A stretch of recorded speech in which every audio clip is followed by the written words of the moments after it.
session, so we'll make it available as soon as possible after today. So let's crack on. So yeah, we've got 1.5 hours this morning. Sounds like quite a chunk of time, but it does fly really quickly. So we're going to get as far as we can. We're going to try and focus as much as we can on validation issues, because that's what the session is about. But we do appreciate that lots of things cross over and that they do sort of blur the line somewhere. We are going to base the topics that we've chosen based on questions, observations that we've picked up recently. It's amazing how just in the last sort of week, 2 weeks, the amount of questions that have come in, but already we're sort of starting to see some of these questions are moving on. Some of the answers, if you like, today are going to be yeses and nos, but there's not too many of those with BNG, because that's the nature of the territory. And often some of the things that we talk about today, it's going to be, it depends, and some things, still need to play out. And I think I don't know if you'll agree, Richard, but just in the last couple of weeks, it feels like some of the questions that felt a bit intractable at the beginning, people are starting to feel comfortable with some of the questions.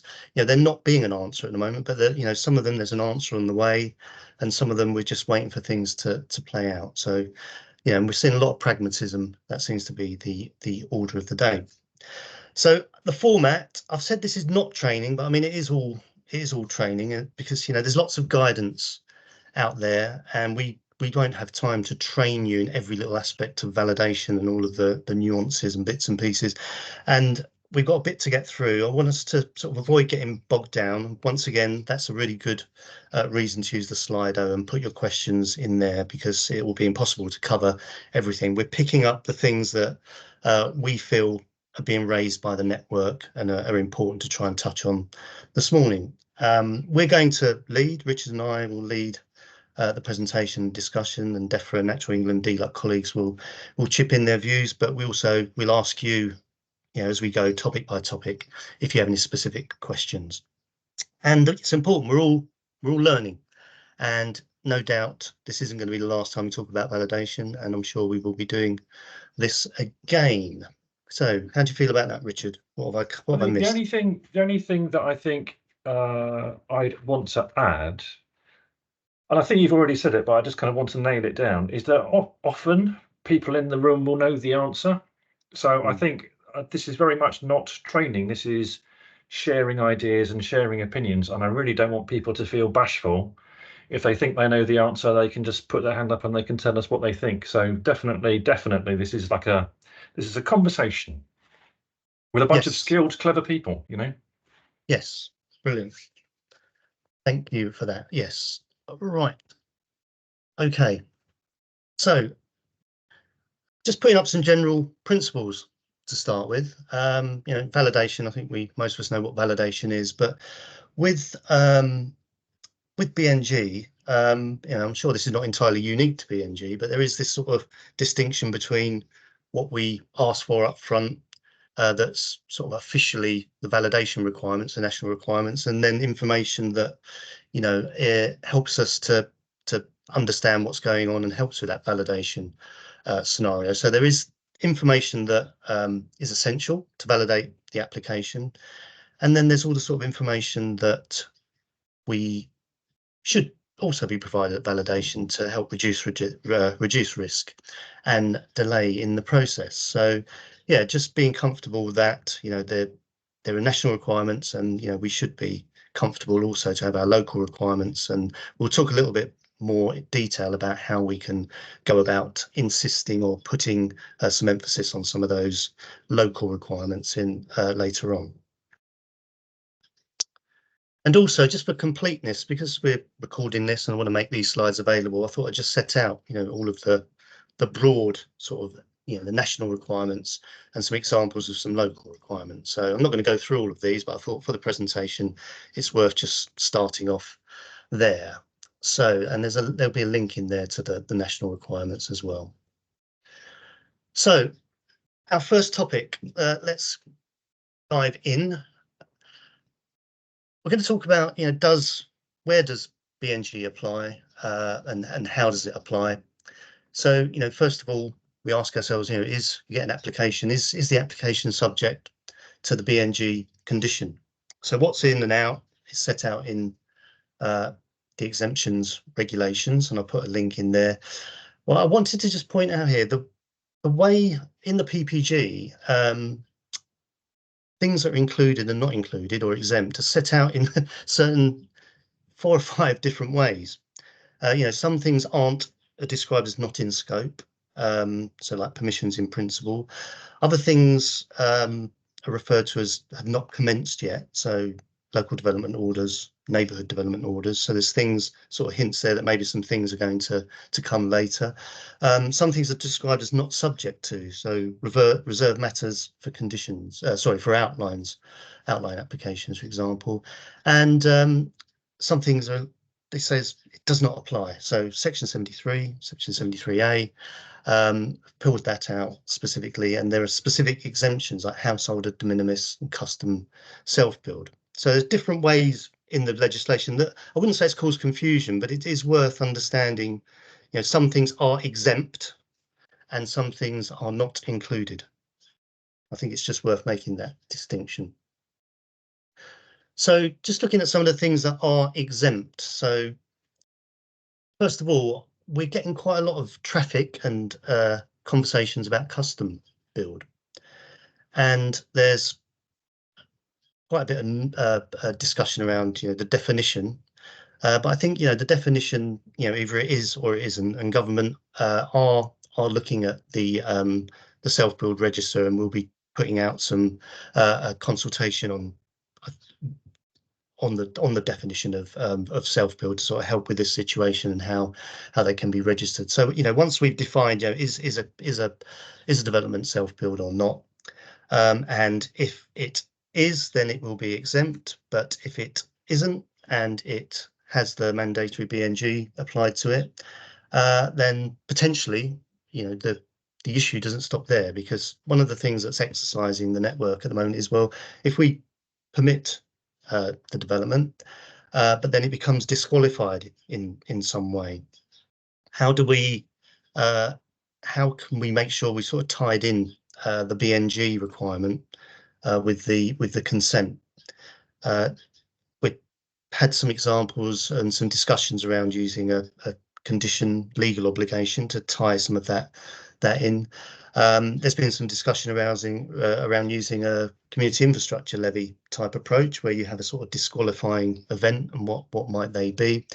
But then also, if this does happen, how do we baseline? How far back do we go to establish the baseline for the BNG requirement, and what is the penalty? How do we sort of get the compensation right, and the BNG approach right for the custom and self-build in this sort of situation? So there's been lots of discussion around that. I wouldn't say we've got all of the answers for that. I don't think it's sort of the thing that you do answer, but I think what we're getting to is where we can get some good examples of how to tie in that BNG requirement with the consent, just in case, and if some sort of disqualifying event occurs, having some practice around what we do for baselining and how we calculate the penalty, if you like. So I think this is one where we'll keep talking to our network and getting some examples on this. Catherine, would you like to come in? Thanks, Martin. Yeah, I just thought it might be worth quickly just expanding a little bit more on what we're doing more broadly. You mentioned we're going to be consulting on self and custom build very shortly. So just to expand on what that actually would look like. So we have provisions in the LURA where we will be looking at kind of doing some regulations that would essentially mean that anything self and custom build, in order for it to actually count as self and custom build, would either have to have a planning condition or a legal obligation attached to it. And we're consulting on that approach, and also some model text for those conditions and obligations. So that should hopefully be quite a good way of kind of tying some of this in terms of how you would count self and custom build, and ensuring that it is built out as that to help prevent some of the gaming around this. So yeah, just wanted to explain a little bit more about that. So you should see that coming out shortly. Okay, thank you. That's really helpful, and that's good to know. I say it's one of these situations where we know there's an issue and we're talking about it, and it's good to understand that there isn't necessarily an answer right now, but there is some work going on to address it. So that's good. I think it's similar with retrospective applications. So 73As and partial section 73As. I think there is a recognised potential sort of loophole where a developer can possibly demonstrate that they've put a shovel in the ground and something fairly substantial, but not the whole development, and claim that it's retrospective. I think that is understood, and once again, I think this is under sort of active consideration by government. So another situation where retrospective applications, yes, they are. They're not included at the moment, but I think the way I've read the legislation is that it's sort of been left open for that to be reviewed at some point. I think it probably needs to be done quite quickly, depending on experience. So that's retrospective applications. Just a little bit about de minimis. So there's the de minimis exemption where certain square meterage of development is excluded. But we found with the network, we're having some discussions around taking care with trees, because a development that seems obviously de minimis on the surface, sometimes one medium or small tree, couple of trees, if they're included in the development or being taken out of the development, can quite easily and quite quickly kick in or kick the development out of the de minimis exemption, because of the way that trees and the spans, etc., are used in the way they're measured for BNG purposes. So just to take care, if something is obviously de minimis, but there are some trees involved, it's worth taking care over that when you're looking at validation. Also, large sites. Thinking about, although it's a large site, it could still be de minimis, because some developments still only have minimum impact. A small building being on a large site, a small building, they may be putting another story on it, and it's a de minimis in its own right, but it's in a large site. We're sort of straying into red line territory here, but just being aware that just because it's a large site doesn't necessarily automatically mean that de minimis doesn't apply. And riparian zones, had quite a lot of discussion around those. That's emerging at the moment, and de minimis can apply to riparian zones. And there's quite a bit of traffic and discussion around sort of concrete lined, hard standing riparian zones can quite easily sort of fall into the de minimis exemption, where there's zero gain to be had because of the concrete. Degradation, that's another topic that's gaining momentum. There's a couple of definitions or references to degradation. There's the Environment Act that mentions a date 30th of January 2020, and the Levelling Up Act mentions August 2023, and we're sort of playing around with discussions at the moment about, depending on the type of development and when the application, which one of those two definitions is relevant. So that's something that's we're looking at the moment, and hopefully get a little bit more information on. And trees, with degradation, sometimes with trees there are works that are carried out that aren't necessarily a result of planning permission per se, but they have affected the site, and we're trying to sort of wheel out where TPOs and changes that have been agreed but haven't resulted from a planning application can affect a site. So they're just some topics that we're looking at the moment. So I'm gonna invite a couple of questions on some of this. So can I jump in there, Martin, just because, and I think it's a question that I think we know the answer to, but the most popular question in Slido at the moment is to do with the date cutoff. Oh, right. So I think there are two kind of related questions. One is, if it came in over the bank holiday weekend and you hadn't actually received it, is it exempt or is it not? So this is very much in this kind of space, isn't it? And the other one is, what if it's invalid and it only becomes valid after the date? Now, I've seen some legal. Someone's going to help me out and put the name of the law firm in the chat, but I think these questions have fairly definitive answers, don't they?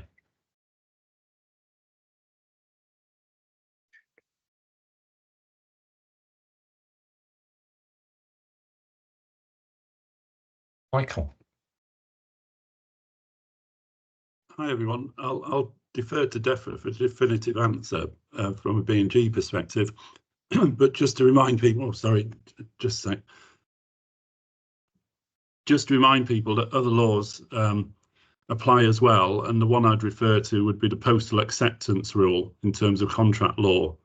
And if I remember rightly, that means that the contract starts from when it's posted and not received. So it may be that the postal acceptance rule comes into play in this, but like I say, defer to DEFRA from a BNG perspective.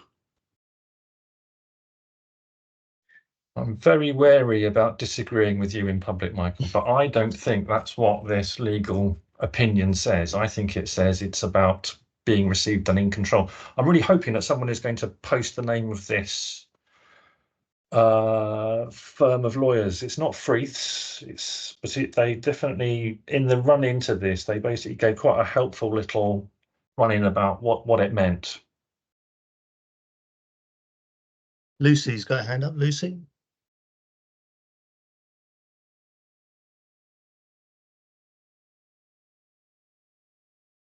So we're on mute, Lucy. Sorry, can you hear me now? Yeah. Yes, sorry, Helen and I are in the same office room, so coordinating sound. And sorry, I'm also sort of secretly lurking in the background. Helen and Casey and Catherine are the real people that you want to hear from today. But for anyone that doesn't know me, I'm Lucy Cheeseman, the head of BNG at DEFRA, job sharing with Vince Kiddle. So you might see both of our names.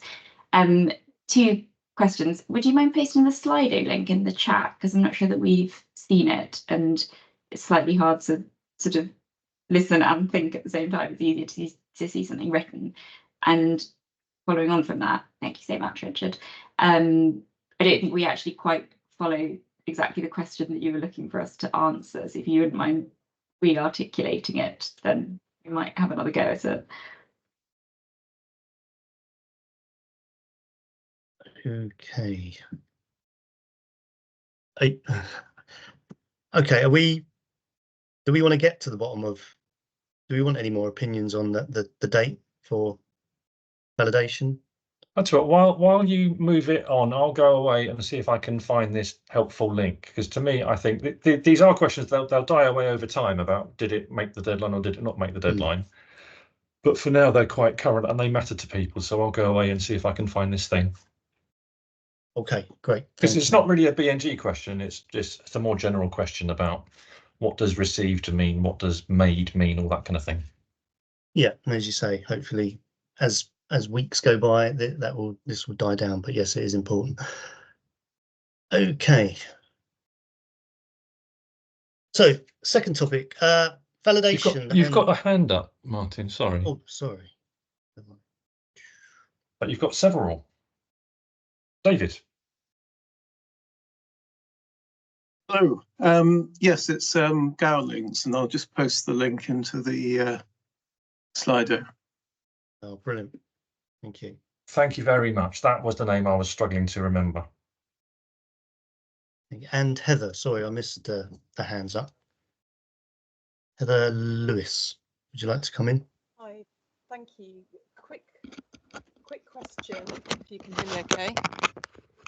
Quick question in relation to the de minimis exemption.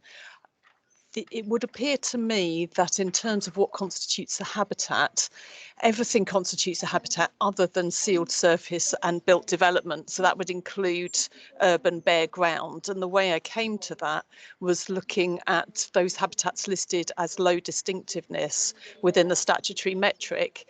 So if I've understood that correctly, that means that a site which is just hardcore, that doesn't really have any vegetation, would still constitute a habitat, and that doesn't seem to make sense to me. So it's kind of a question and kind of a point, really. I'd be interested in comments. Katie, thank you, Heather. Thanks, Heather. Yeah, so the wording of the de minimis is around habitats which have greater than a 0 biodiversity value, and that's as calculated by the statutory metric. So any habitats which are very low distinctiveness are automatically exempt, basically, because they don't meet that higher than 0 biodiversity value. So sealed surface, as the example, is very low, and thus any site which is just sealed surface would meet the de minimis exemption because it doesn't have 25 square meters of habitat which is higher distinctiveness than very low, if that makes sense. It does, but a site that is just mud gets caught as a habitat, and that just seems, it sounds counterintuitive to me, but maybe I've got that wrong. I guess it's for mud, it depends what's recorded out, obviously, but if it has that potential to be grass, then I guess that's where the biodiversity value comes in. But yeah, I appreciate it's complicated when you're sort of quantifying biodiversity value, and the metrics obviously doing that as best it can, but there might be sites where you think that this actually has 0 biodiversity value, and there is options within the metric to overrule certain things as well, which might help in that circumstance. Okay, thank you. Katie Horworth. Oh, sorry. Hiya. Yeah, so I had a look at this, Heather, on the metric, and the 4 habitats that come out as 0 is artificial, unvegetated, unsealed surface. So that might be what mud falls into. Built linear features, developed land, sealed surface, or unvegetated garden. So I agree with Katie. It kind of depends on what you class it as, but I would say that might fall into artificial, unvegetated. But anything above that would not be exempt if there was more than 25 square meters. Thanks.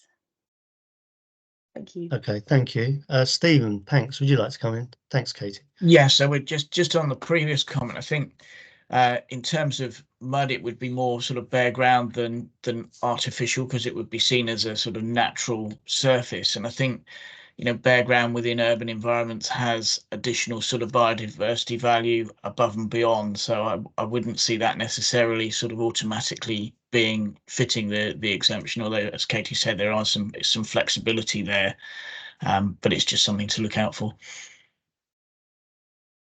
Okay, thank you. That's helpful. Okay, we're going to move on from de minimis and sealed surfaces, but we can come back to them. We do mention them in a little while again. How strict should we be with our validation requirements? So you have the national and local requirements. I think lots of councils we're beginning to see are setting out validation requirements, local validation requirements, and, you know, being sort of quite comfortable to be quite bold. Some sort of saying, you know, if you don't provide these additional things, your application may be invalid. And I think there's a couple of examples of guidance that I've seen. I don't mind name checking. One is Greater Manchester Combined Authority. They've done some really good guidance. I think Central Lincolnshire are looking at publishing some guidance as well. They may have published it already, but really good and quite detailed, but without being over the top information about how they're dealing with validation. That's particularly, you know, what's required and what is additional, but still necessary. So, you know, there's what do we insist on and when? I think well, just going back to, I think it's worth saying as well, developers shouldn't really have a problem with this. We're not really picking up the you know, quite the opposite. Developers, they'll have a lot of this additional information to hand because they will have needed it to understand their viability requirements, if nothing else. But they will have looked at the requirement for BNG on their site, in most instances, and will have begun to think about it. And it's that sort of information, that discussion that we want to have with developers to get as much information in and upfront as possible. You know, how much information, you know, what do we ask for and when? You know, what we need at the consideration of the application depends, you know, on the type of development, the impact, but also we need to be proportionate. What should we insist on to understand this development at the outset? But also, you know, some information we know we can't fully understand until later on in the process and post-decision often. So it's being proportionate and pragmatic on what we insist on at that early stage. Are there guidelines? I think I might ask my DEFRA and Natural England colleagues here, but you know, how do a local planning authority, how can we sort of trust what's come in front of us, and how much double checking needs to be done? I just wonder if there's any thoughts on that. Maybe Helen. Thank you. Hi, good morning, everyone. My name is Helen Fernie, and I joined the DEFRA team, BNG team, in February, and I bring experience of local planning authority to the team. So I was a former sole county council ecologist for Cornwall, and so it's interesting being on the other side of it. And so I'm really hoping I can relate to a lot of the problems, and collectively with the BNG team and the wider network, we can seek to resolve these as quickly as we can. So in terms of the validation requirements, they're quite clear national validation requirements that were previously present ahead of BNG, and there are supplementary mandatory requirements now.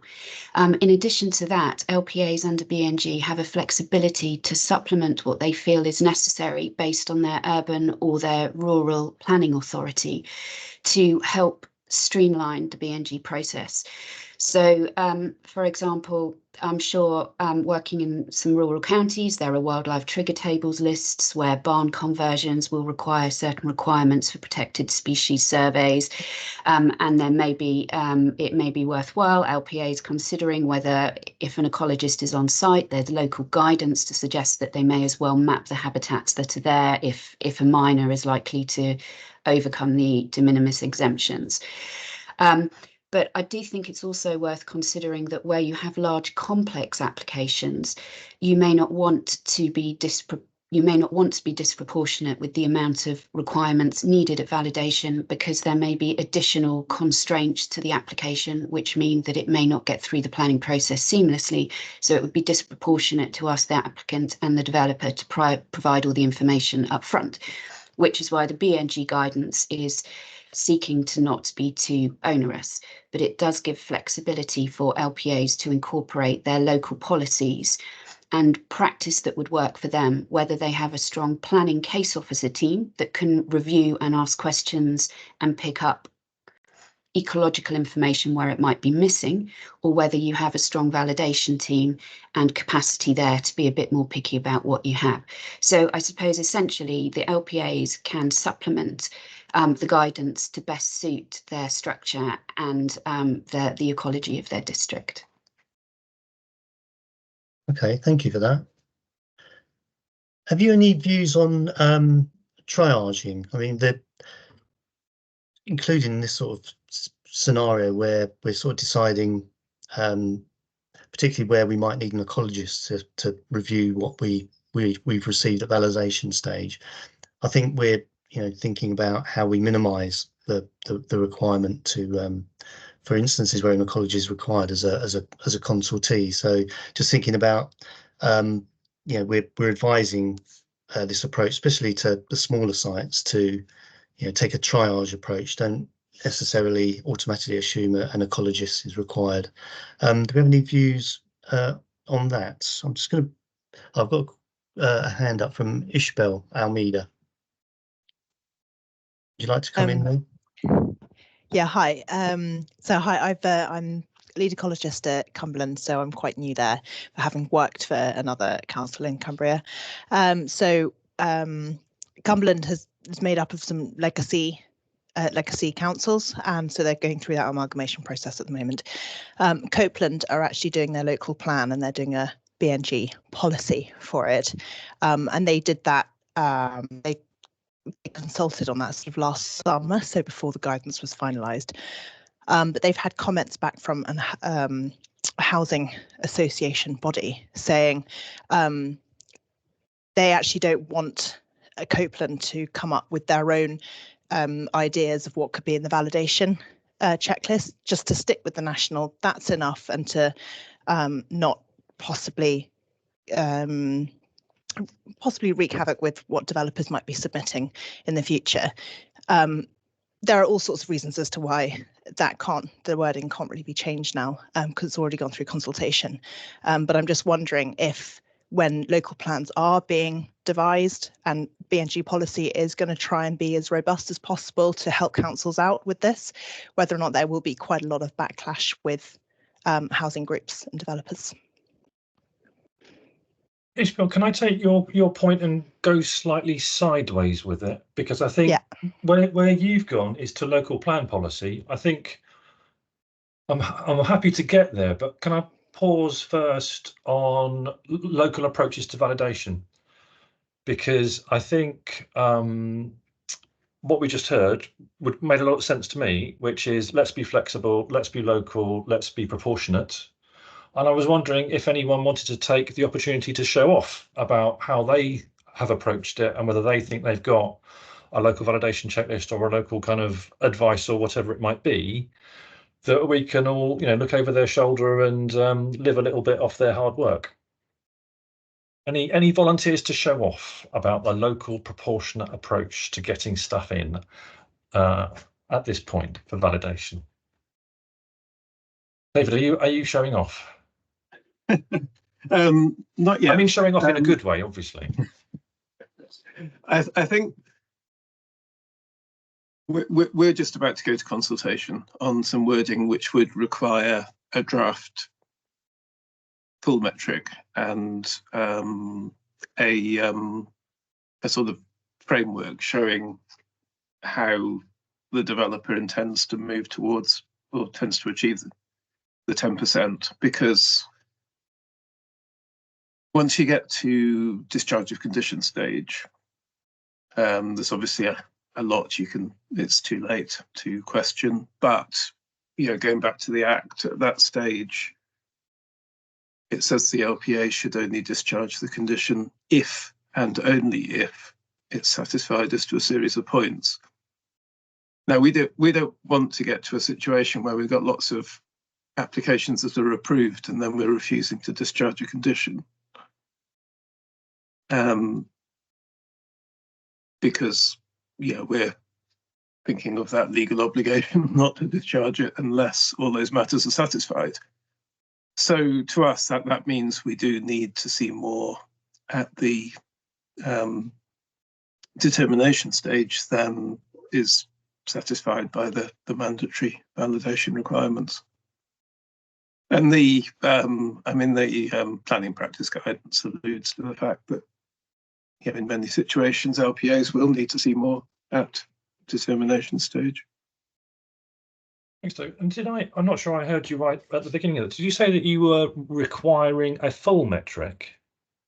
A full draft metric, yeah. I mean, we appreciate there may be changes that have to be made before the discharge of condition stage, but we don't think there should be applications coming in where the developer can't explain how they're going to achieve 10% net gain. But just, I'm sorry to labour the point, but so if someone comes in with a small sites metric, that must be okay. Yeah, if it's I mean, sorry, when I say full metric, I mean a completed metric, not just the baseline that the national validation requirements require. So like the post-development values as well? Yeah. Gotcha. That makes much more sense. Sorry, that was just me. Yes. No, I mean, obviously, if it's eligible to use the small sites metric, that's fine. Grant, have you got a copy of have you got draft text or anything that we can have a look at? Yes, I'll dig it out. And shall I put it in the chat or the Q&A? I think we're all Basecamp people, so if you want to stick it in Basecamp, that would be great. Okay. That's really helpful. Thank you, David. Okay. You want to come in, Helen? Thanks. Oh, hi. Thanks, David. That's a really good point. And when I was working at Cornwall Council, we were an early adopter of BNG, and I think that's a secure approach. But there may be some applications, for example, where you have relatively little loss from, or you have the proposals are relatively small, but they haven't populated the post-construction details, and you can be sort of relatively confident that it will be possible to deliver again on site when you've seen the rough proposals. But equally, there may well be applications where it's not clear, and through the application live process, you may require the HMMP, you may require full details, you may require the full metric during the lifetime of the application before you can actually determine it, because there may be conditions within the HMMP that you want to attach to that decision notice, or there may be further information you need to have confidence that before determination you can you will be able to discharge the general BNG condition. So I think it's a very precautionary approach that in some cases may not be proportionate, but if that works best for the types and the nature of the applications that you expect to come in your authority, district or county, then yeah, you know, that's quite workable. But I think for the validation perspective, it may be something that's not needed, but you might need it prior to determination in many aspects. And if it is submitted up front, then obviously you're being proactive in a certain way that you're not going to have so much liaison between the applicant, the case officer and the LPA ecologist. And Martin, if I could just touch on the competent person, would that be a good time to bring that in? Yeah, I've got a whole section on that. So have you? Okay, which is the next I'll section. let you yeah, if I need to come in about that, then I yeah, will do. no, definitely. If I just Yeah, jump I back in, sorry. Would it be alright if I just jump back in very briefly? Because I realise the other thing I forgot to say is we're often going to be needing to impose either conditions or Section 106 agreements to secure BNG, and you have to do that at the determination stage. So you have to have the information at the determination stage. Yes, exactly. And I think, you know, for examples where it just depends how your LPA is structured and what you want to do, but there may well be some applications that come in that you need the full metric completed, or you need much more information before you can actually establish things. And normally with those applications, there's normally a whole suite of different protected species and other problems, not just ecological. There are lots of other issues, and they're quite complex examples. So the closer, you need a lot more information before you can determine them, and it depends how forthright LPAs want to be at the validation stage. I think that's a really good point, Helen. And I know, you know, just to say the obvious thing, here we are talking about BNG today. Well, yesterday we were talking about an accelerated planning system where there is no more negotiated extensions of time and everything has got to be done in much more of a hurry. So how these two things interact, I think, is something that we've got to keep an eye on. Hayley.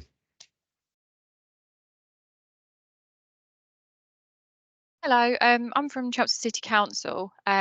Similar to just what David was saying, we actually ran a consultation which finished on the 28th of March, and we're taking the approach that we will be asking for a metric upfront at validation, which says the pre and post development. Obviously, that may change during the time of the application.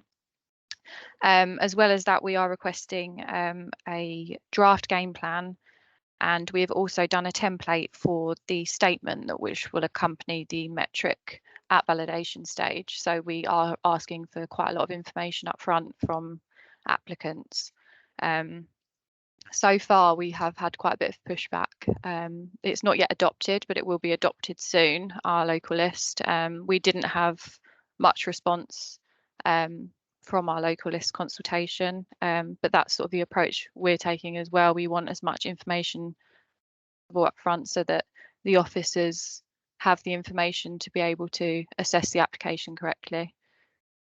And so can I ask you a question then, Hayley, about, you know, we're talking about how strict should we be versus how flexible we should be. So is your approach more on the strict end of things then? I think so. I think we just want consistency. Obviously, this is a big unknown for everyone. Everyone needs to get into sort of a new routine of dealing with this. So we want to be as consistent as possible moving forward. So that's why we want to get these things in place. Obviously, there's going to be a teething issues to begin with until it becomes the new norm for everybody.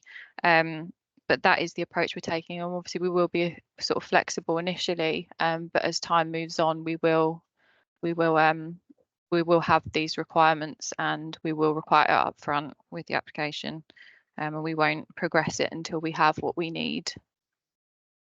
Yeah, I think your approach, Hayley, is fairly typical. I think of, there's a national requirements, and then there's those minimum, if you like, additional requirements that help you understand what's in front of you. And I think it will depend on the development, won't it? You'll have a development that comes in, you understand what is this, and then you understand from the applicant what else is available, how much information is available, and then you decide whether you can accept at that stage and move forward with it, or whether you need more information. But I think from what you're saying, setting out those sort of minimum additional requirements just sets the expectation out there. And then really, you can't get away from the fact that each application you're going to need slightly different view on each of them. And as we learn, we understand, we get different types of application come in. We understand what we really need to keep the process going. Chris, and then Helen. Chris Harrison. Hi, so at Central Links, we've taken a similar approach as well. So we've got a local validation list, which has a section for full applications and outlines. Both of them will require a biodiversity gain statement. In that statement, it includes general biodiversity information on the site. So it goes through when it'd be appropriate to do which species-specific surveys and things like that. So that meets one of our local plan policy areas. Then it'll go through things like the statutory information that they may have already provided in the planning portal, but there's an option to provide it in that document if they wish to, or direct us to the planning portal to make sure it's been covered. And then it goes through things like we're after the post-development metric for full applications, but not for outline. So there'll be a discussion on the outline ones, but for the full applications, we're requiring the post-development. And then they can, if they wish, so the sections that must be filled in, so they're kind of questions which are single-starred, which is their statutory information, they must be done. Double-starred if they link to the local validation list, so they must be done for validation because they link to that list. And then questions that aren't starred are things that we'd like them to consider and would appreciate them filling in or providing those documents, but we won't not validate on those. They'll just be flagged up to the planning officers to then go, okay, do we need that for this particular application? So in that scenario, it talks about whether you've got significant on-site gains. You should be providing a draft habitat management plan, soil sampling and things like that for us to then assess whether what they're proposing is suitable. But they don't have to provide that at validation, but it is there to advise them that they are going to be asked for it. So if they want to provide it now, that would make sense. If that works, I think that's we've trialed it a little bit with some people who are in the pre-app stage at the moment and kind of shared that document with them. And so there's been some positive feedback in terms of it. It's helping them understand what they're going to need to provide. But we've not actually had any properly come in yet. So we're probably going to be working out some kinks yet on that. Oh, thanks, Chris. That's really useful. I think I think you posted onto Basecamp some of that stuff, didn't you? And I appreciate. I've seen a comment that not everyone here is on Basecamp. The invite to this was all set up on Basecamp, but I appreciate that you'll have been forwarded the invite from others. So we will find some way of sharing what we're posting up here more widely, but also it's worth joining the Basecamp group, and we'll release some information on how to do that. Helen, do you want to come in? Hi. Oh, Chris, that sounds really interesting and really sensible, the way that you're sort of filtering and almost triaging a lot of the applications. And just in response to Hayley, I think for LPAs, and I know everyone has a really limited ecology resource at the moment, but in one aspect, the more information you ask for up front, in theory, you should really only have one consultation with your LPA ecologist. If you've got all the information, there won't be a lot of this toing and froing. So on one side, you may have a bit of a pushback from applicants wanting to submit a lot of information, but on the other side, internally, you might save yourself quite a lot of time without all the toing and froing, depending on your setup. So, but yeah, I think both your approaches are well thought through. Okay, thank you. What is that you just put on Basecamp, Richard? Is that that is the form to complete to join the Basecamp? Brilliant. Thank you very much. Okay, I'm going to move us on to competent persons. So yes, first of all, with competency for the metric, it depends on which metric's been used. So has the right metric been used? If so, has the right person filled it out? So I think with competency, especially on the most of the discussions we've been having is around the small sites metric. So the statutory metric, standard metric, is completed by an ecologist, so not a lot of argument there. But with the small sites metric, there's a lot of questions around what is a competent, how do you define a competent person? So I think we've had some, as I say, we've had some discussions on this. And I think the starting point from what I've picked up recently is that you look at, you relate it to the site. The competency sort of relates to the site. So does the person completing the metric understand the habitat's features and management requirements? And that could be a gardener, could be a landscape architect, could be the developer, a landowner. And I understand you might want to ask for some sort of competency statement, maybe in your validation requirements, and maybe you might want to define locally, because you understand your place, what competency might mean for the types of development you're likely to get in your place. So that's just where I've sort of got to with competency. And I appreciate, we'd all like to see a watertight definition, and we can say that's right, but I just don't think we'll get there with this, and I don't think we should. So I'm going to ask my colleagues to come in, but I just wonder if do you have some views? I think Helen, you were going to come in a bit earlier on the competent person topic. Yeah. Would you like to just come in and give us your views on this? Yeah.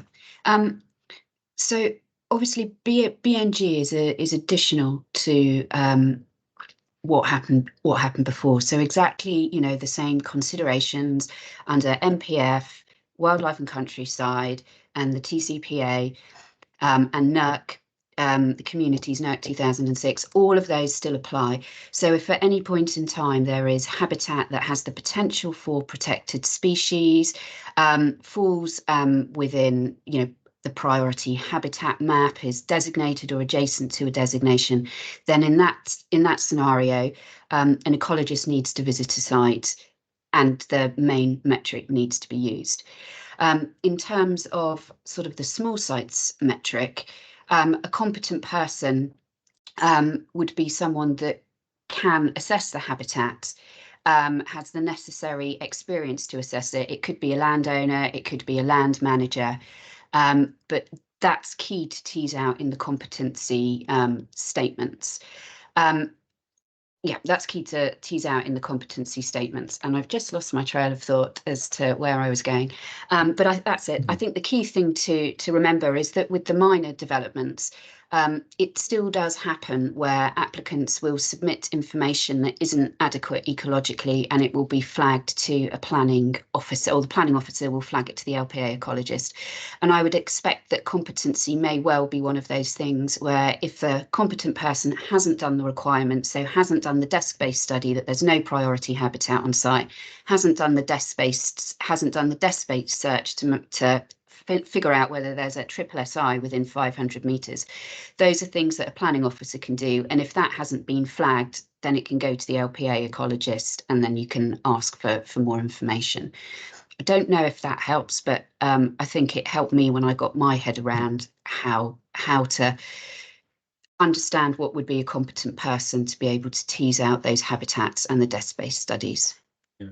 Thank you. That's really helpful. That just illustrates it a bit more. And thank you. I can see there's a few items going on to the chat where people are saying yes, they're putting things in their validation list. Des Hobson, would you like to come in here? Hi, thanks very much. Just I'm the ecologist at Swindon Borough Council. I've got a developer currently arguing with me to say that they are the competent person to complete the metric, because the guidance currently says that you don't need an ecologist. You could be a project manager, a gardener, or a landscape architect. I've just put the quote in the chat, and she's arguing with me, having she had advice from her ecologist that it was mixed lowland deciduous woodland, and so she's changed the metric to say it's urban trees, having cleared most of the site, but she says that she's the competent person because that is the guidance.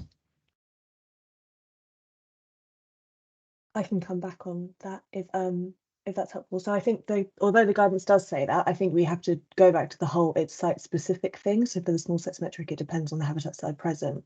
So if there is a belief that there is a habitat present that person can't identify, they're not competent. So I guess I'd suggest that as a reply to kind of challenge that approach. Yeah, but for as long as the guidance says this, then this person's going to keep arguing that case, even though they're evidently not competent, and they've decided to disregard the advice from their ecologist because they want to gain the metric. Yeah, I mean, we've provided some examples, I guess, is the key thing to say that this doesn't mean that definitely you can do it. So go back to the key competency requirements that are laid out in the metric rather than the examples and guidance. But yeah, I appreciate that's frustrating. And they've provided the statutory metric rather than the small sites metric, and they say they're the competent person. So I think you need to change the guidance, because otherwise developers are going to keep exploiting this. Yeah. Well, if they're using the main metric, they'll have to rely on the competency of the main metric, which is even more stringent than the small site. So that's probably another argument for needing an ecologist to look at that site. Yeah, well, they've disregarded the advice from their ecologist because the current wording of the advice says that they can be a gardener or a project manager, and that's what they are. So I just urge, I think this guidance needs to be changed, because otherwise we're going to get lost in the weeds with this. Cool. Yeah, I think there is going to be a change, whether it's to the guidance or whether there's going to be supplemented by training to explain kind of why.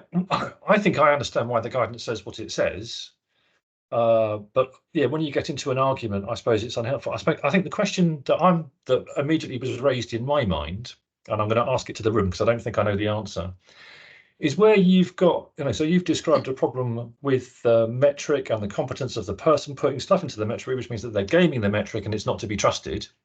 It seems to me that you've got two choices. Bearing in mind we're talking about validation, you can either say this isn't a satisfactorily completed metric and therefore we're going to refuse to accept your application. That's kind of option one. Option two is you say, and you go, well, we're unhappy with this, therefore we're going to refuse it. And have you got a sense of where Swindon is going to go with this? Like, how would you behave if you don't trust a very important piece of the supporting kind of information? I've tried both courses, so I urge validation not to validate it, because they haven't done any protected species surveys either. They have pre-cleared the site, but it got validated anyway. And now I'm recommending that it should be refused. Yeah, so far I think refusal seems to be what the chat says. But yeah, also I think I've got a lot of sympathy with what you said. I think it is slightly unhelpful at the moment that we can get into this bickering thing, but hopefully there is some training planned for the end of this month that you'll be able to point that I think we can all learn from. Thank you. Thank you. Stephen, do you want to come in? Yeah, I was just going to come in on the difference between the small sites metric and the main metric, and whether in this case they're actually sort of degrading habitat from what you said. You mentioned sort of mixed lowland deciduous sort of woodland to start with, and then so they were sort of recording that as a sort of different habitat, and it's whether that habitat has been correctly recorded is grounds for sort of pushing back on the metric not being fully completed. And as Katie said, there are sort of different requirements in terms of the competency for the main metric versus the the small sites metric, which is only designed to be used on sort of smaller kind of areas. So it's whether there's any sort of habitat degradation that's being used, because there is a category in the main metric called felled woodland, which is a sort of high distinctiveness category, which should be used in the sort of circumstances that you've sort of articulated, where woodland has been felled and can't be sort of identified and so on. But yeah, just food for thought, really. Perhaps not for full discussion on this call, but something to think about. Okay, thank you. Now are we okay? Does anyone else have any other questions on competency? No? Okay, you can come back. Okay, so topic 4, a sort of variety of things in here. So some site-specific things that we've been picking up that people are sort of interested in. Red line boundary is one. I suppose with red lines, there's two things here. There's, you know, are developers going to be creative with their red lines when it comes to BNG? And there is a definition in the planning practice guidance, paragraph 24. There's a link in there for how to define the red line boundary. I think the thing that I've sort of picked up on recently is how, you know, it's all about the impact. You know, the red line, it's about the impact on the development within the red line. So you might have a really large site that's got a large red line, but the impact of the development that's going to take place only takes part in a very small part of that site within the red line. So it's understanding what the development's about to understand where that red line has been drawn. So I think, you know, you can look at the description of development and what you understand about that development, and probably make some sort of judgment on whether the red line sort of reflects what's being described. You know, if you have your suspicions, if you like. I think gains in residential gardens is been a particular issue. I think the last event we ran with quite a lot of discussion around that. So I think one of the things people are interested in is how you assess the baseline when you've got multiple habitats, ponds, and identifying the sort of distinctiveness and how you map things, especially where you know, things are being removed. And there's quite a lot of discussion around how do you define urban and rural when it comes to trees, and how is a driveway treated. So I wanted to ask colleagues whether they might want to just come in when we've been part of those discussions previously about residential gardens, whether there's some sort of general things we can say about those. Katie. If it's helpful, I can just draw out what the guidance says on this. So Yeah, for please. garden habitats, it says that there might be features within them which are of higher distinctiveness, and they should be mapped as individual habitat parcels. So an example of this is individual trees. The guidance states that medium, large or very large trees should be mapped as individual trees within gardens, and that loss should be accounted for when they're removed as part of a development. So that's to make sure that we're accounting for those features within the private garden, which is low distinctiveness with its condition automated. Same with ponds. If there was like a non-priority pond, for example, that's a medium distinctiveness feature that would be mapped and thus accounted for as removed as well. And then in the post-development, it's slightly different, because for private gardens, there's the presumption that their management is completely outside of the control, as it's within the homeowners. So trees that are newly planted in gardens shouldn't be counted in the post-development because of that reason, because they could just be removed. So there's just, yes, a slight nuance there. Okay. Anyone have any questions on that? Claire, would you like to come in? Thank you. Yes, I just wanted to ask, so if trees, we've had a situation, it was pre-mandatory BNG, and I hope we won't get it post-mandatory, but where trees were proposed in front gardens, but the agreement was that they would be, I think they would be TPO'd, but certainly sort of legally secured as a condition, and therefore could be counted under BNG. I'm not thrilled with that response, but technically would that be something that could be accepted? Yeah, I think we've had some questions on this in the mailbox actually in the role of TPOs, and actually quite curious for thoughts on this. I think the definition of securing gains is a planning condition, conservation government, or a section 106.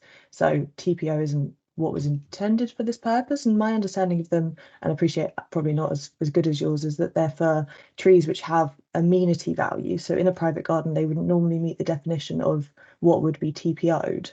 But yeah, generally grateful on thoughts on that if there are any, because we have had a couple of questions on this. So yeah, just curious.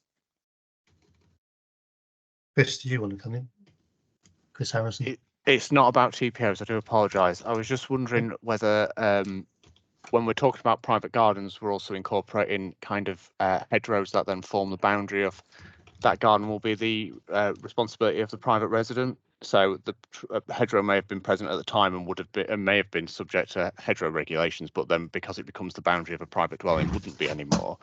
Are they to, in the metric going forward, are they to not count it in the post development because it'll become the responsibility of the private owner? Obviously, we'd have local policies which would say to retain it for the purposes of those policies, but for the purposes of the metric, would it be removed in essence? Yeah, that's a really good question. So I think it obviously is within the control of the landowner or the homeowner, but that doesn't necessarily mean that you have to remove it in the post-development. I think if it's still retained, and if there's going to be a change in condition, or you don't think that the hedge is suitable for the management of the homeowner, then that could be reflected in the metric. But I don't think it would necessarily have to be removed. So the concern we've got locally is that because we wouldn't be taking enforcement action against private landowners, and they wouldn't be providing the monitoring data. So if we've got on-site gains, that monitoring data is coming in through for the shared and open areas of the development, which are classed as significant. Now, hedgerows would be classed as significant by definition. So are we saying we'd just class them as non-significant gains that are on site, and that we accept that they might get replaced by fences 2 years down the line? Or does that fall into some of the biodiversity metric principles saying that all proposals should be achievable and maintainable, but we don't know it will be achievable and maintainable because it'll be private residents? That's the nuance I'm not quite sure on when it comes to features with private gardens. Yeah. So it's kind of the site context comes in as well, so it's really tricky, isn't it? But I guess it's what the LPA considers significant then has to be secured. So if you're considering that hedgerow significant and you can't secure it, then there's a question there. But it just seems to fully remove it from the post development in that scenario is also like if you could reflect a condition change. But I don't know if Steve, you have any thoughts from sort of the natural metric perspective or anything, but we can try and add some guidance on this as well around hedgerows, because I think the user guide currently focuses on trees and doesn't mention hedgerows, so that might be helpful. Yeah, I mean, just to come in there, Katie, I think my only thoughts are it makes sense for them to be recorded just so that it shows what's happening, but think carefully around the significance of them and whether you can enforce some bits and pieces. So I think it's probably just useful to capture the value, but I would question the significance element, particularly if you can't sort of enforce or aren't going to enforce against private landowners. So would a proportionate approach be then? So for retained hedgerows, we'd look at maybe getting them to record them only in the poorest condition available, and maybe in the least distinctive option, so native hedgerow rather than species rich, if we've got no control over it. So there will be a loss of units, but that it's still present in the metric, so it's not as much of a loss. I can put that in my user guide. That's not an issue. I'm just that approach would make absolute sense. And I think we'll take away an action to maybe add a few clarifying lines and guidance as well. Okay, right. Susan Wykes, would you like to come in? Yeah, it was just about the previous discussion. Well, and I can talk about hedgerows as well, but the TPO thing. I asked our TPO officer, and he said you can't TPO newly planted trees like that. It wouldn't meet the the purpose of the TPO regs, and he just sort of said no straight away, because I had thought about that. So that was just his view. And regarding the interesting discussion about the hedgerows that have just taken place, there's a lot to think about there, because obviously we do want developers to retain hedgerows even if they're going into gardens.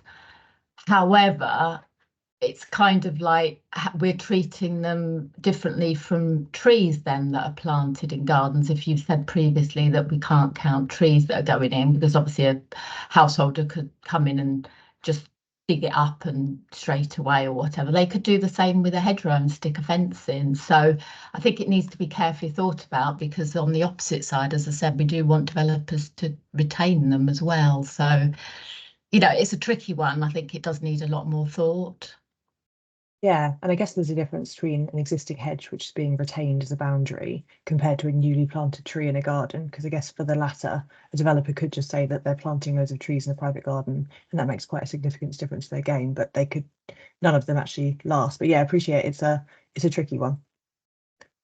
And Katie, there's a question in the chat that just says, if we are going to revisit the guidance on hedges, can we also just clarify about maintaining existing trees? Because at the moment that there's a sense that if you've got a load of trees and they form part of private gardens, well then you can't count them, which generates big losses everywhere.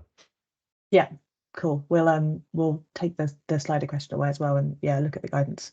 We get quite a lot of questions around trees and gardens, so I appreciate it's one where some potential clarity is needed, because it gets very confusing. Okay, thank you. Claire, would you want to come in? Yeah, I just wanted to come back in on both of those points actually. So I guess to some extent a retained tree that's going to end up in a garden or started out in a garden either way, if that potentially could be subject to a TPO if it was existing to start with, and whether a TPO is then a suitable mechanism to retain it and therefore count it in the metric, rather than just it'll go down as baseline, and even though you're keeping it, it would just disappear into the vegetated garden category otherwise. And in which case the incentive isn't there to hang on to it in that case unless you have other policies. And then the other point that was made about the hedgerow, and this is quite key actually, and the fact that you might retain it. So I'm going to take the fact that it's in the garden out of the equation. This is about retaining a feature, but expecting a loss of condition. So you might hang on to habitats that are, were previously not accessed, for example, by the public, but when a new development goes in, they will be accessed by the public, and you're expecting a condition reduction because of that use. But the metric doesn't allow for a condition change. You can't, if it's retained, it's just retained as is, or at least that's how I understand it. So therefore, how do we reflect that changing condition in the metric? And I will defer to Steve, who has just put his hand up, but you can break down the mechanism for this. Yeah, thank you.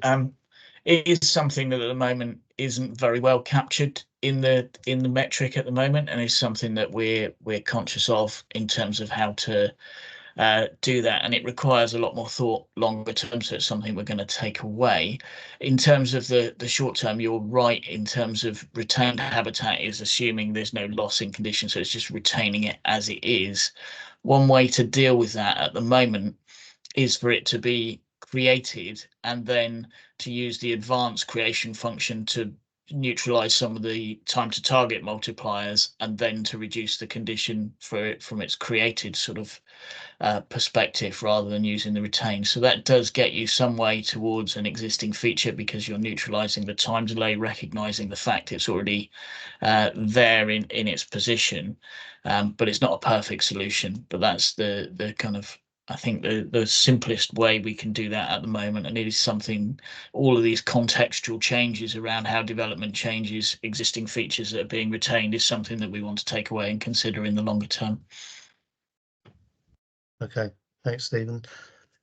Right, I'm going to move us on to I think this is our last topic. So this was picked up a few weeks back. There was quite a lot of discussion around protected species. And I think one of the main points I think we want to put across, there's not been a change in how protected species information is handled now that we've got BNG.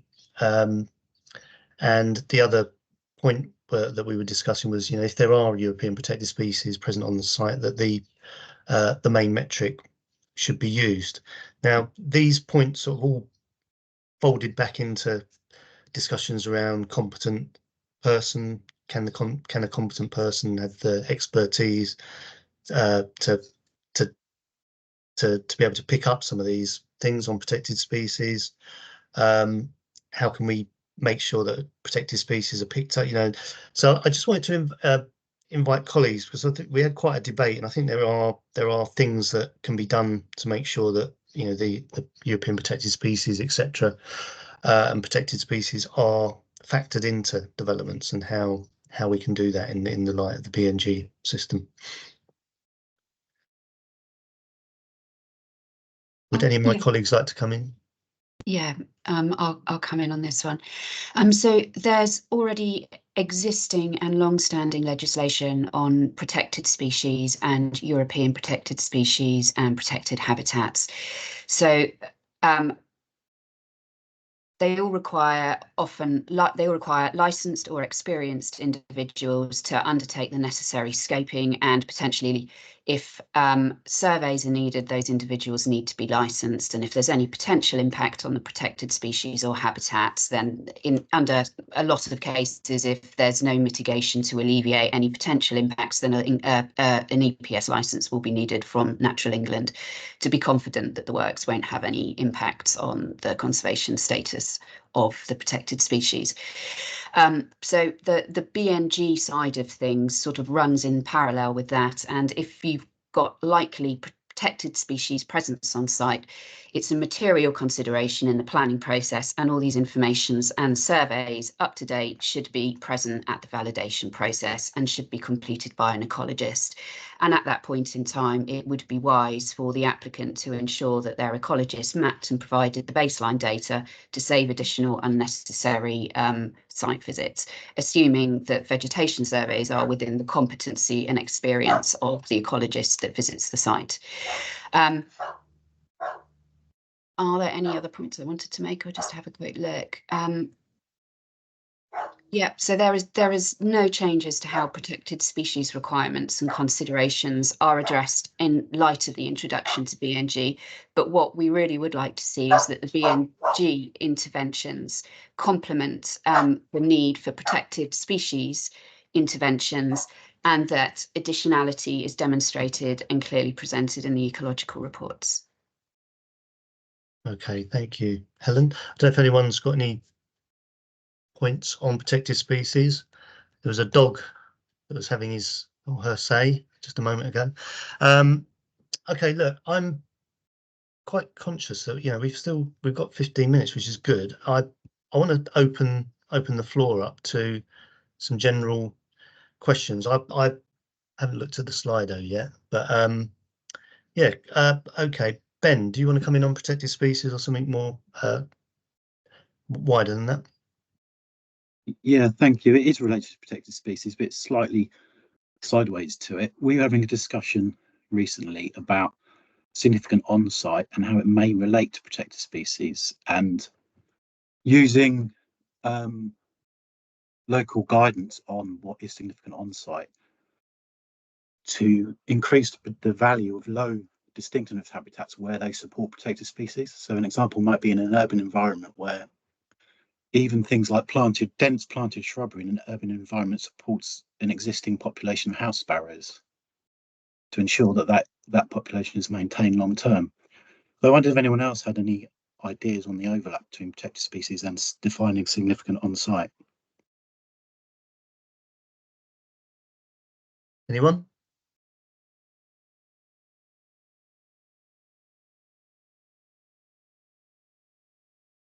Chris. So we've, in absence of the LNRS, we've defined what are what's strategically significant, so not necessarily what's strategic on site in terms of what needs securing. And one of our categories for that is whether or not that habitat is supporting identified protected species. So we've got a list of categories of what makes on-site significance in essence, and one of those is to do with habitat that supports protected species. Obviously, that'll be overridden as soon as the LNRS comes out, but in the meantime, that's what we're using that for. Okay, thanks, Chris. Okay, Richard, you had your hand up. Did you want to Yeah, I was just going to. The Slido has been really helpful. Many of the questions in there I think we've covered, and there are a couple that I don't think that we can, but I think are really useful points to take away and do something about on the metric specifically. I suppose I want to do two things. One is there's a simple question that I don't know the answer to, so I'm going to ask Natural England colleagues, because I also remember that there was talk about having a must, should, could national approach to validation. Has that kind of idea sort of gone away now? I think that's just a quick question. And then there's just a couple of discussions I'd like to try to lead, just picking everyone's brains, because I think there's a couple of really interesting topics in there.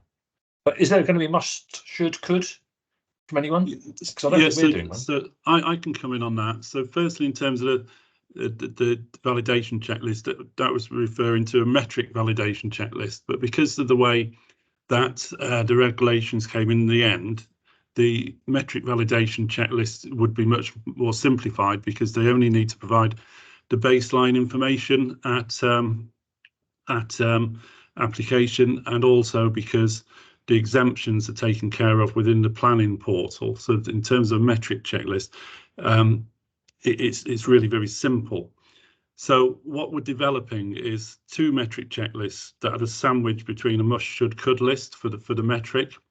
But working with Helen in particular from DEFRA and Katie, what we're doing with that list now is setting it against the different stages of the application process. So must at pre-application, for example, or application, and should at the other stages and predetermination. But on the basis that that's the very latest that those things happen, and that further to what Helen was saying earlier about what could be asked for earlier. So yes, this is something that we're looking to provide, and hopefully shortly, and it's certainly a priority.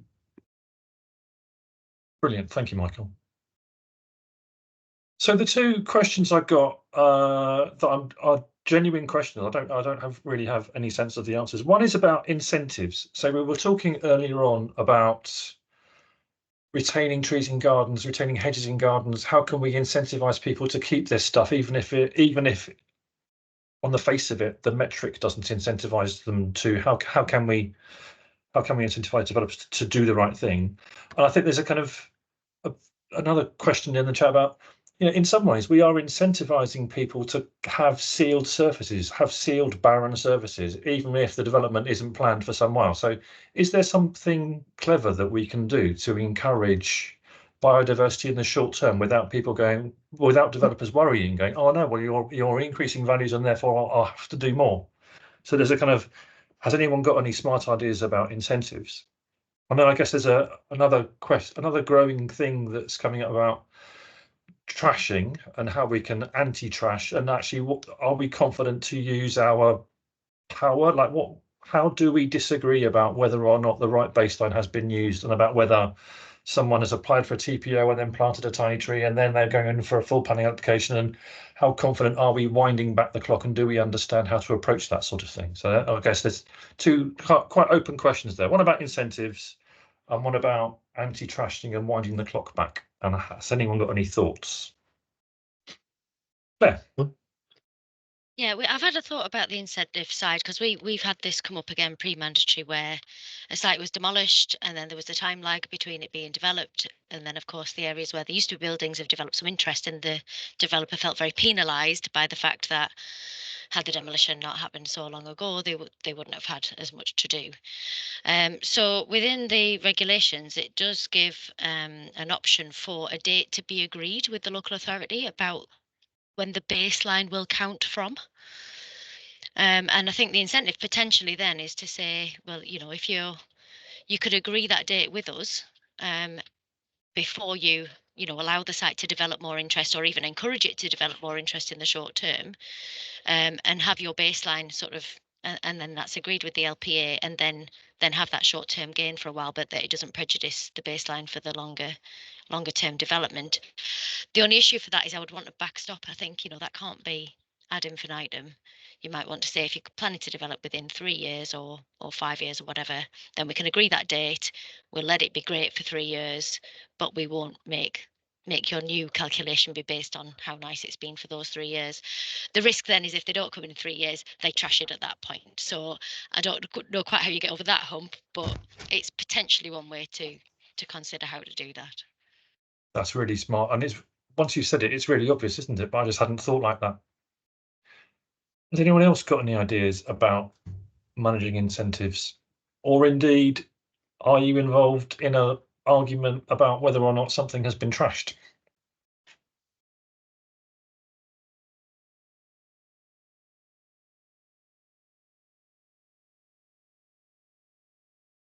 You have to be comfortable with silence sometimes, don't you? Okay. Well, we've still got a little bit of time, so if anyone wants to add anything that we've not discussed that they'd like an opinion on, put to the group, we can use this time. Katie Rogers. Can you hear me? Can you hear me? Yeah, it's quite quiet, but I can just hear you. Oh yeah, I can hear hopefully you. you can hear me. Can hear you better now. So it's quite a specific question, and I know it was raised very early on in this meeting, but it is relating to validation, and it will only last a short amount of time. I appreciate, but I've got a few applications that were submitted prior to the cut-off date that now we've looked at are invalid. And it's the question of whether they are also now invalid because they haven't provided the correct BNG information. I wondered, I have sort of just scanned through that Gowling link, that the legal advice that somebody posted, and I put into the meeting chat a section of it, and it would seem like there might be discretion from the local authority as to whether to allow that invalid application just to address the points of invalidity other than the BNG, or to actually return that application to them and require them to resubmit the application. And if they resubmit the whole application after then the second, then BNG will definitely apply. I just would like some clarity as to, if it is discretionary, then each authority will make their own judgment. I just don't want to do the wrong thing, if there's anybody that's got a view on that. Thanks, Katie. I mean, well, my view, I'm happy to jump in and give my first view, is that by and large, I think we're encouraging people to use received rather than valid. I think the only time where I probably wouldn't agree with that is where people haven't submitted a complete application. So you can have something that you argue hasn't done everything right for you, therefore it's invalid. But if it is, the red line plan and the fee and the form, well, then it's, I think received is where I think we should be at. Okay, thank you. Yeah, I mean, we've got one example where there was some, not fundamental things missing. I suppose if there was a fundamental thing missing, maybe we can take a view, and maybe that it is just a bit discretionary, and it will only last. I mean, we're talking about a handful of applications because now actually everything's post second, so it's maybe fine. We'll do that. Actually, while you're there, if you don't mind, just because I'm quite nosy, have you got any sense of how many applications you're receiving at the moment? Well, I was on the call the other day, actually. I don't know if it was yesterday or the day before. It was a different meeting, but similar to this. And I know it mentioned about sort of keeping a log, and so that's actually what we've started to do. So we've started to look at keeping a log of applications that were getting submitted where BNG applies. I haven't got any specific data to give you in terms of numbers, but we've certainly over the past couple of weeks received a number of applications where BNG we think applies and the applicant hasn't identified that it does. So it's quite interesting. There's lots of little different issues creeping in. One of them said it was exempt, but the site area is too big, that sort of thing. So they've got to change the, lots of little things. But we are going to keep a log. So hopefully we can report back at future meetings with maybe some information that we can provide to you. Lovely. Thanks, Katie. Right, okay, it's a few minutes to 11, so I think I'm going to thank you all. I hope this has been useful. I think if you've got any, just thinking, we've sort of prepared quite a few topics for this session, and I've felt at times maybe not, maybe not all of the topics have been of interest to everyone. I just wonder if there might be a different way of running these sessions, whether we don't come up with topics, but we keep it all open, or if it's useful to have a structure where we go through. Just conscious that some of the topics, they might have been of their time a week or so back, and even in a short period of time they've sort of moved on.